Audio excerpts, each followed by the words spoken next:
26 अप्रैल 1986 रात के 1:23 पर सोवियत यूनियन के चेर्नोबिल पावर प्लांट में reactor number 4 out of control चला जाता है। रिएक्टर के ऊपर पड़ी लिड्स हिलने लगती हैं और पूरी बिल्डिंग में इसके शॉक वेव्स दिखने को मिलते हैं। हालात कंट्रोल से बाहर होने लगते हैं। मौके पर मौजूद इंजीनियर्स में से एक जाकर इमरजेंसी बटन दबा देता है। बटन दबाने का मकसद रिएक्शन को कम करना और रोकना था, लेकिन जैसे ही ये बटन दबाया गया एक जोरदार धमाका हुआ और रिएक्टर को आग लग जाती है। इसके नतीजे में रेडियो एक्टिव मटेरियल हवा में फैल जाता है। कहा जाता है कि इस धमाके के नतीजे में जो रेडियो एक्टिव गैसेस हवा में दाखिल हुई वो हिरोशिमा में होने वाले ब्लास्ट से भी 400 गुना ज्यादा खतरनाक थी। ये धमाका इतना शदीद था कि स्पेन से लेकर स्वीडन तक इसके असरात पहुंचे। ये धमाका 38 सालों में होने वाला शदीद तरीन धमाका था, जिसके असरात आज भी देखने को मिलते हैं। आखिर ये धमाका कैसे हुआ और इसके दुनिया पर क्या असरात थे, आइए जानते हैं आज की इस वीडियो में। दोस्तों, ये दौर था अमेरिका और सोवियत यूनियन के बीच कोल्ड वॉर का। वर्ल्ड वॉर 2 के बाद सोवियत रशिया ने न्यूक्लियर पावर में काफी पैसा इन्वेस्ट किया। इन पावर प्लांट्स में से एक चेर्नोबिल न्यूक्लियर प्लांट भी था। इस पावर प्लांट में 4 रिएक्टर बनाए गए थे। हर रिएक्टर 1000 मेगावाट बिजली पैदा करता था, जो कि उस वक्त के सोवियत रशिया की आबादी की 10% जरूरियात पूरी करते थे। ये पावर प्लांट RMB के 1000 डिजाइन के बनाए गए थे। ये डिजास्टर रिएक्टर नंबर 4 में एक सेफ्टी टेस्ट के दौरान हुआ था, लेकिन इसको समझने के लिए हम समझेंगे कि बिजली बनती कैसे है। आप बस समझ लें कि टरबाइन के घूमने से बिजली बनती है। न्यूक्लियर एनर्जी के केस में न्यूक्लियर फिशन रिएक्शन से पैदा होने वाली हीट से पानी गर्म किया जाता है। इससे स्टीम बनती है और ये स्टीम व्हील को चलाती है। इस टरबाइन के घूमने की वजह से इलेक्ट्रिसिटी प्रोड्यूस होती है।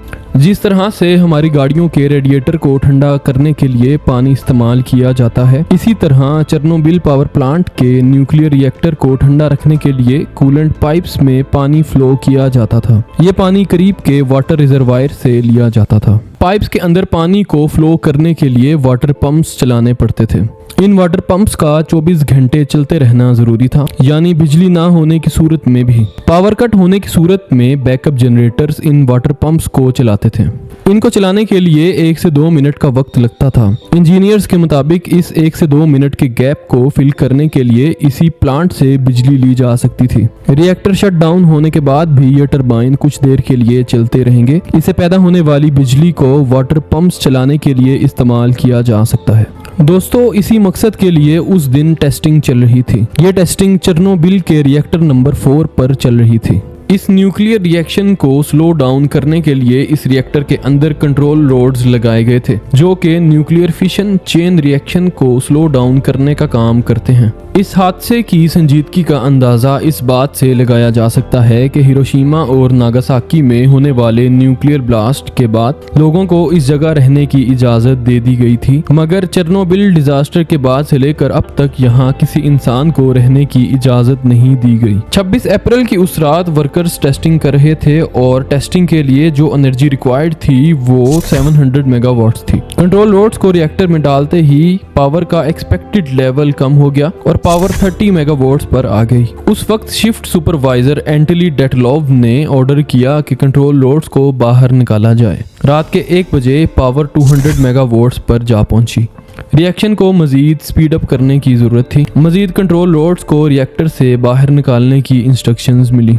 211 में से तमाम कंट्रोल रोड्स को बाहर निकाल लिया गया और अब सिर्फ 8 कंट्रोल रोड्स ही रिएक्टर के अंदर थीं। ये सेफ्टी प्रोटोकॉल्स की वायलेशन थी। सेफ्टी बुक में ये बात लिखी थी कि कम से कम 15 कंट्रोल रोड्स रिएक्टर के अंदर मौजूद हों। 1:19 पर पावर इतनी तेजी से बढ़ने लगी कि पावर आउटपुट अचानक से बढ़ गया। रिएक्टर में मौजूद पानी स्टीम में बदल गया। मतलब जो पानी रिएक्टर में कूलेंट का काम कर रहा था, अब वो स्टीम में बदल चुका था। इस पॉइंट पर एक्सट्रीम पावर सर्ज हुआ और पावर अचानक से बढ़ गई। रिएक्टर के ऊपर मौजूद लिड्स हिलने लगी। बिल्डिंग में शॉक वेव्स महसूस होने लगी। तमाम वर्कर्स घबराहट में थे और उन्होंने इमरजेंसी बटन दबाने का फैसला किया। रात के 1:23 पर इमरजेंसी बटन दबा दिया गया। इसका मकसद था कि तमाम कंट्रोल रोड्स अब रिएक्टर के अंदर चली जाएंगी। होना तो ये चाहिए था कि इस बटन के दबाते ही रिएक्शन स्लो डाउन हो जाएगा, लेकिन ऐसा ना हुआ। इसकी वजह ये थी कि इस रिएक्टर में एक डिजाइन फ्लॉ था।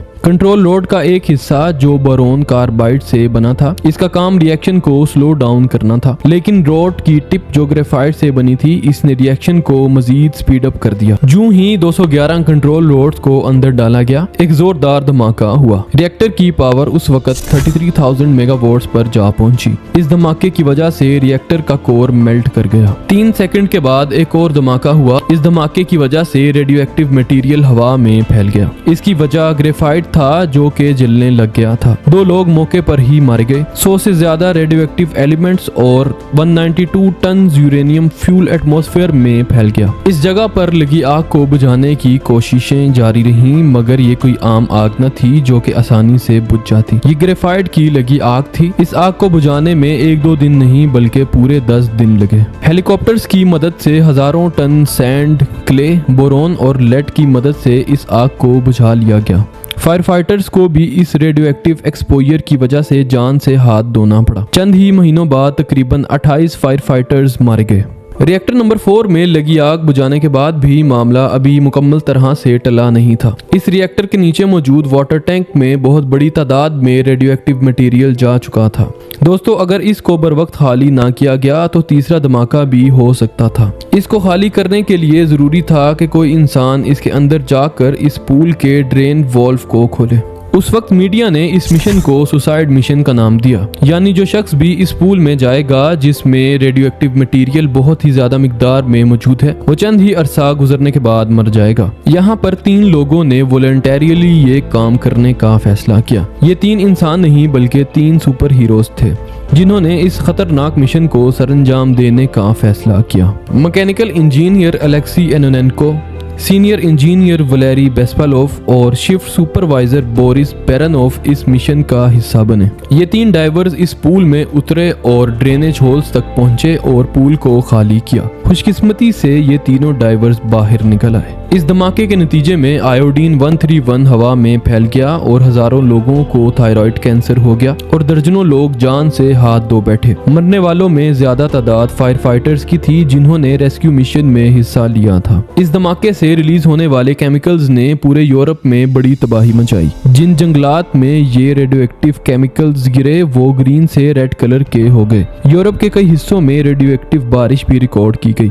इस रेडियो एक्टिव घास को खाने वाली गाय से जो दूध निकला, इस दूध को पीने वाले भी इससे अफेक्ट हुए। पहले 4 माह में 31 लोग मारे गए, लेकिन आने वाले चंद सालों में तकरीबन 4000 लोग जान से हाथ धो बैठे। आज इस साइट पर जाने की इजाजत किसी को भी नहीं, क्योंकि इस जगह से आज भी रेडियो एक्टिव गैसेस निकल रही हैं और अगले 400 सालों तक निकलती रहेंगी। इस रिएक्टर के ऊपर एक स्पेशल डोम रखा गया है जो अगले 100 सालों तक के लिए डिजाइन किया गया है। इस डोम को बनाने में $3 बिलियन का खर्चा आया। दोस्तों, ये था वो न्यूक्लियर डिजास्टर जिसने दुनिया को हिला कर रख दिया। इस डिजास्टर को चेरनोबिल न्यूक्लियर डिजास्टर के नाम से याद किया जाता है।